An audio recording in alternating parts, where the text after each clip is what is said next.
अब हम एक बहुत ही खास खबर आप तक पहुंचा रहे हैं और हमें लगता है कि ये हमारा कर्तव्य है, ये हमारी ड्यूटी है कि हम आपको, पूरे देश को सही, जब कोई बात हो तो सही बताएं और जब कोई गलत हो तो गलत कहने की भी हिम्मत हम रख सकें। अब हम लता मंगेशकर की मृत्यु पर चल रहे एक बहुत ही दुर्भाग्यपूर्ण धार्मिक विवाद की बात करेंगे।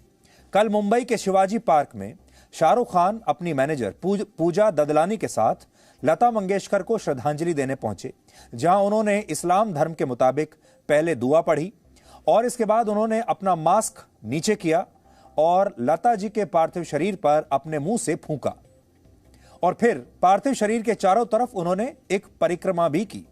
इस्लाम धर्म में यह दुआओं को असरदार करने का एक तरीका होता है, लेकिन हमारे ही देश के बहुत सारे लोग उसके तुरंत बाद यह आरोप लगाने लगे कि शाहरुख खान ने फूंका नहीं है बल्कि थूका है।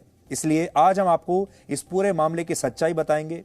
एक तो बहुत बड़ी गलतफहमी ये पैदा कर दी गई कि उनके साथ जो पूजा ददलानी उनके मैनेजर खड़ी हैं, लोगों ने ये कहना शुरू कर दिया कि ये उनकी पत्नी गौरी खान है। तो हम अपने दर्शकों को ये बता दें कि ये उनकी पत्नी गौरी खान नहीं है, ये उनकी मैनेजर है, उनका नाम है पूजा। अब आगे बढ़ने से पहले आप ये पूरा वीडियो देखिए। और शाहरुख खान ने भी नहीं सोचा होगा कि ये वीडियो इतना विवाद में आ जाएगा। और दूसरी बड़ी बात, कल का दिन लता जी का दिन था। शाम तक सोशल मीडिया पर लता जी के बारे में ही बात हो रही थी, लेकिन सोचिए दुर्भाग्य, शाम होते होते ये जो वीडियो है ये ट्रेंड करने लगा। तो अब आप ये वीडियो देखिए।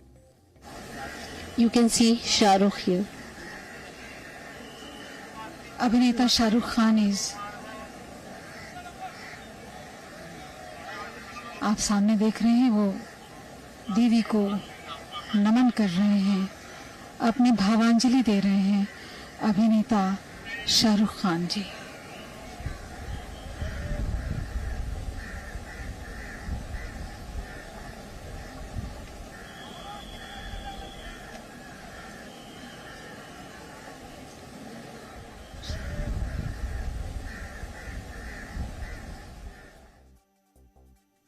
तो यहाँ एक खास बात तो यह है, जब आपने तस्वीर देखी होगी, शाहरुख खान दुआ पढ़ रहे हैं और उनके साथ जो पूजा है वो हिंदू रीति रिवाज के हिसाब से हाथ जोड़कर प्रार्थना कर रही हैं। और लोग यही कह रहे हैं कि यही भारत की सुंदरता है, यही लोकतंत्र की ब्यूटी है। सही बात है, यही है।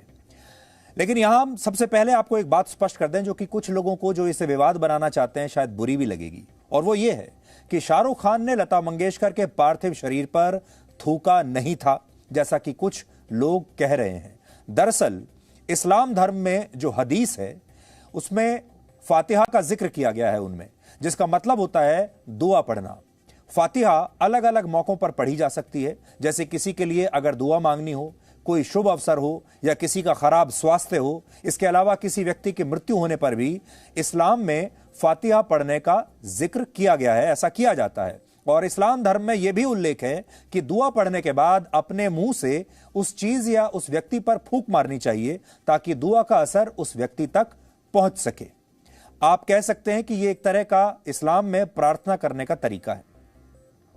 इस्लाम धर्म में कुरान के बाद हदीस को सबसे महत्वपूर्ण धार्मिक ग्रंथ माना गया है और इसमें बताया गया है कि पैगंबर मोहम्मद साहब ने अपना जीवन कैसे व्यतीत किया और उनके वैचारिक सिद्धांत क्या थे।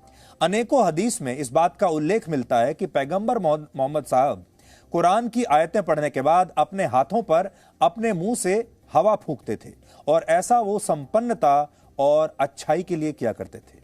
हमें लगता है कि शाहरुख खान ने कल जो भी कुछ किया वो अच्छे मन से किया, साफ मन से किया।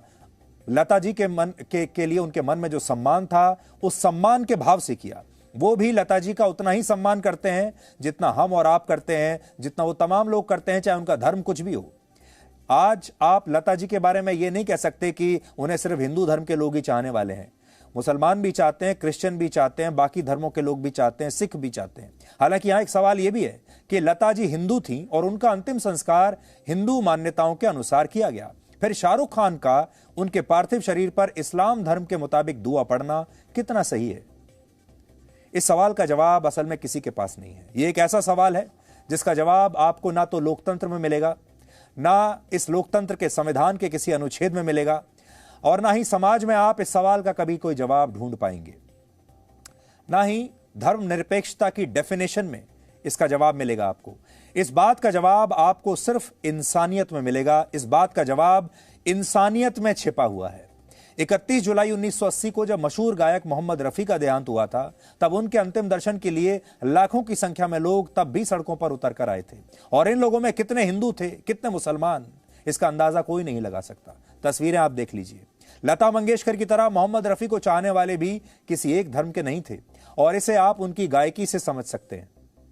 मोहम्मद रफी ने अपने करियर में बहुत सारे भजन गाए जो हिंदुओं की आस्था का माध्यम बने। मुसलमान होते हुए उन्होंने भजन गाए। इनमें 1979 में आई एक फिल्म थी जिसका नाम था सुहाग। उसमें अमिताभ बच्चन थे नायक। उसका एक बड़ा गाना लोकप्रिय हुआ था जिसके बोल थे, ओ मां शेरों वाली मां की भेंट थी वो। इसके अलावा 1952 में आई सुपरहिट फिल्म बैजू बावरा में भी उन्होंने एक भजन गाया था। शाहरुख खान ने पूरे सम्मान के साथ अपने लता जी के सामने दुआ पढ़ी है, उनका सम्मान किया है, और इस तरह से शाहरुख खान की आलोचना करना हमें लगता है सही नहीं होगा। हमें उम्मीद थी कि लता मंगेशकर के निधन के बाद लोग उन्हें याद करेंगे और केवल उन्हीं के बारे में बात होगी, लेकिन काफी हद तक ऐसा हुआ भी। लेकिन बाद में इस धार्मिक विवाद पर चर्चा शुरू हो गई। इसलिए आज हम लता जी के बारे में आपसे कुछ बात करना चाहते हैं। लगभग 5 पीढ़ियों ने लता मंगेशकर के गाने सुने हैं। 80 साल तक 5 पीढ़ियों ने, 8 दशक और 5 पीढ़ियां। उनका जन्म 18 सितंबर 1929 को हुआ था, यानी भारत की आजादी से भी 18 साल पहले। यह उसी दौर की बात है जब देश में शहीद भगत सिंह का नाम लोगों की जुबान पर था और संगीत को आजादी का तराना माना जाता था। 1947 में जब भारत आजाद हुआ तब लता जी केवल 18 साल की थीं और प्लेबैक सिंगिंग की शुरुआत में वो उन्होंने भारत में एक तरीके से की, उसे नई पहचान हमारे देश में उन्होंने दी। आजादी के बाद भी लता जी ने कई दौर देखे और हर दौर में उनकी आवाज भारत के घर घर तक पहुंची। यानी उनका जाना एक युग का अंत नहीं है, बल्कि ये बहुत सारे युगों का अंत है। और लता जी एक ऐसी शख्सियत थी जिन्होंने 2 युग जो थे, आजादी से पहले का और आजादी के बाद का आज का युग, इन दोनों को एक साथ पिरो कर रखा हुआ था। 1940 के दशक में जब उन्होंने 12 साल की उम्र में गायकी का अपना सफर शुरू किया, उस समय गाने ग्रामोफोन पर बजाए जाते थे। इसके बाद रेडियो का दौर आया, रेडियो के बाद कैसेट्स का दौर आया, और उसके बाद वॉकमैन बड़े लोकप्रिय हुए, जब कानों में ईयरफोन लगाकर संगीत को सुनना बहुत आसान हो गया था। और फिर गानों को कॉम्पैक्ट डिस्क यानी सीडी के माध्यम से सुना जाने लगा। यह बात 1990 के दशक की है। इसके बाद आईपॉड आया, इतने सारे हजारों गाने आपकी जेब में आ गए। और आज के ज़माने में मोबाइल फ़ोन पर ऐप्स आ चुके हैं, म्यूज़िक ऐप्स, जिसमें आप जब चाहे जो चाहे गाना सुन सकते हैं। यानी ग्रामोफोन से लेकर गानों के मोबाइल ऐप्स पर सुनने का ये सफ़र लता जी के साथ जुड़ा रहा। जैसे जैसे भारत आगे बढ़ता चला गया आज़ादी के बाद, वैसे ही लता जी का सफ़र भी आगे बढ़ता चला गया। आप ये समझ लीजिए कि भारत और लता जी का सफ़र साथ साथ चला है, और वो हर युग की न सिर्फ गवाह बनी, बल्कि समय के साथ उनकी लोकप्रियता और सम्मान भी बढ़ता चला गया। पिछले 80 वर्षों से लता जी के गीतों के साथ भारत जी रहा है। खुशी में, दुख में, ईश्वर की भक्ति में, राष्ट्रभक्ति में, प्रेम में, परिहास में, लॉन्ग ड्राइव पर। आप जब अंताक्षरी खेलते हैं कहीं पर भी, उस अंताक्षरी में बिना लता जी के गानों के वो अंताक्षरी पूरी नहीं हो सकती। और ये बात आपने अनुभव की होगी। यानी मौका कोई भी रहा हो, आपका मूड कोई भी हो, और चाहे घर में कोई धार्मिक उत्सव हो, चाहे शादी ब्याह हो, चाहे लॉन्ग ड्राइव हो, लता जी के गाने हर मूड के लिए हैं। और चाहे देशभक्ति हो, लता जी से आजकल की युवा पीढ़ी काफी कुछ सीख सकती है। और पहली सीख है सिंप्लिसिटी यानी सादगी।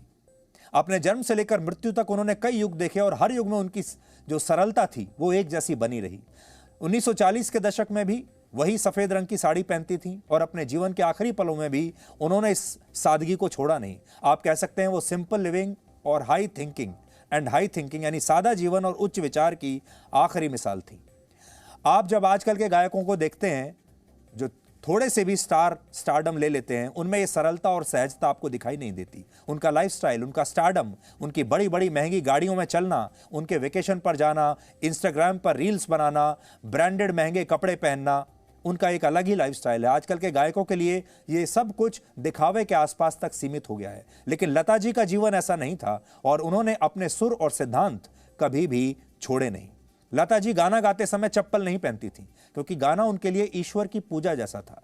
जब कोई उनके घर जाता था तो उसे अपने माता पिता की तस्वीर और घर में बना अपने आराध्य का मंदिर दिखाती थी। यानी इन्हीं 3 चीज़ों को उन्होंने पूरी दुनिया को दिखाने लायक समझा। सोचकर देखिए, इन 3 चीजों के अलावा इस संसार में और क्या महत्वपूर्ण हो सकता है। अगली बात जो आप सीख सकते हैं वो है परफेक्शन और डिसिप्लिन। किसी भी काम को 100% सही तरीके से करना और अनुशासन में रहकर करना, और यह अनुशासन और यह डेडिकेशन उन्होंने आखिरी दम तक छोड़ा नहीं।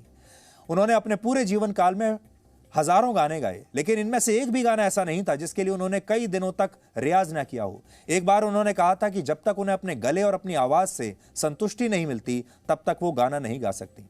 और बहुत कम लोग जानते हैं कि 1960 के दशक में जब लता जी को ऐसा लगा कि वो औसत दर्जे की गायकी कर रही हैं, तो उन्होंने 1 साल के लिए ब्रेक भी ले लिया था और मौन व्रत भी धारण किया। ये उनको गले में कुछ परेशानी भी उस समय हो रही थी, और शायद यही वजह है कि हिंदुस्तानी शास्त्रीय संगीत के महान उस्ताद बड़े गुलाम अली खां साहब ने एक बार लता जी के लिए कहा था, कमबख्त गलती से भी कभी बेसुरी नहीं होती। प्यार से उन्होंने कहा था कि कमबख्त कभी गलती से भी बेसुरी नहीं होती, यानी वो गलती से भी गलती नहीं कर सकती थी। और ये लता जी का अनुशासन ही था कि उनका करियर 80 वर्षों तक चला। मधुबाला से लेकर भाग्यश्री तक के लिए उन्होंने फिल्मों में गाने गाए, प्रीति जिंटा तक के लिए गाने गाए। इसके अलावा उन्होंने प्लेबैक सिंगिंग को भी लोकप्रिय बनाया। प्लेबैक सिंगिंग का मतलब है किसी कलाकार को पीछे से अपनी आवाज देना। भारत में पहला प्लेबैक सॉन्ग 1935 में आई फिल्म धूप छांव के लिए गाया गया था। इससे पहले तक फिल्मों में जो कलाकार अभिनय करते थे, गाने भी उन्हीं से गवाए जाते थे, लेकिन लता मंगेशकर ने पहली बार पीछे से यानी प्लेबैक सिंगिंग को पहचान दिलाई। और मशहूर प्लेबैक सिंगर मुकेश लता जी के कंटेम्प्रेरी थे। आप सोचिए कि लता जी ने मुकेश के साथ भी गाने गाए। उसके बाद मुकेश के जो पुत्र थे नितिन मुकेश, उनके साथ भी उस दौर में भी वो रही, और फिर नील नितिन मुकेश जब आ गए उस दौर में भी लता जी ने गाने गाए हैं। हालांकि लता जी के लिए उनका स्टारडम एक बोझ जैसा रहा, और परिवार की जिम्मेदारियों ने भी उन्हें समय से पहले बहुत परिपक्व बना दिया था। और शायद इसी वजह से उन्होंने अपने सभी भाई बहनों का पहले घर बसाया, उन्हें अपनी अच्छी जिंदगी दी, लेकिन वो कभी अपना निजी जीवन ठीक से जी नहीं पाई। और जो पारंपरिक एक तौर तरीका होता है भारत में किसी भी महिला के लिए कि शादी करो, उसके बाद परिवार, उसके बाद बच्चे, उस रास्ते पर लता जी कभी नहीं गई। हालांकि उनके निजी जीवन और फैसलों का सबने सम्मान किया, और फिर चाहे वो देश का मीडिया ही क्यों ना हो। आप सोचिए, ये देश का मीडिया तो ऐसा है कि ये किसी के भी टुकड़े टुकड़े कर सकता है, कैसे भी सवाल पूछ सकता है, लेकिन हमारे देश के मीडिया ने उनका भी पूरा सम्मान किया, और कभी भी उनसे एक लिमिट के बाद उन्होंने कोई सवाल पूछने की हिम्मत नहीं की। इसलिए लता जी से आप आज बहुत कुछ सीख सकते हैं। हमारी युवा पीढ़ी को,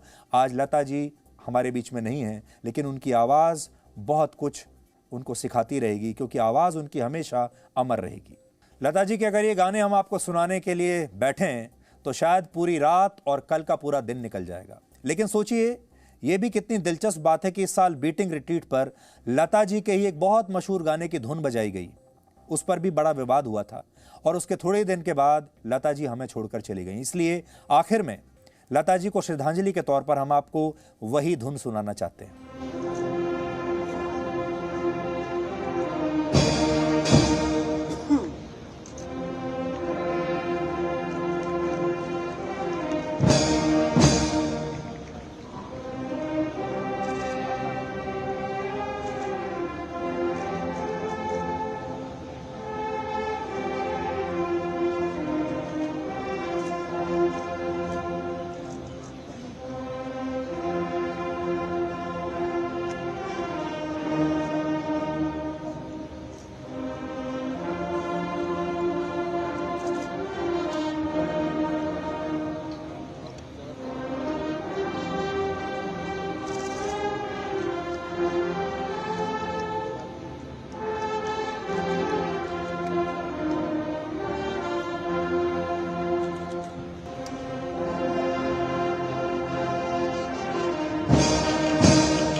और लता जी के देहांत पर पाकिस्तान के लेखक रहमान फारिस की ये लाइनें बिल्कुल फिट बैठती हैं। कहानी खत्म हुई और ऐसी खत्म हुई कि लोग रोने लगे तालियां बजाते हुए। नमस्कार। Presenting V News app available on Google Play and App Store. Download it now.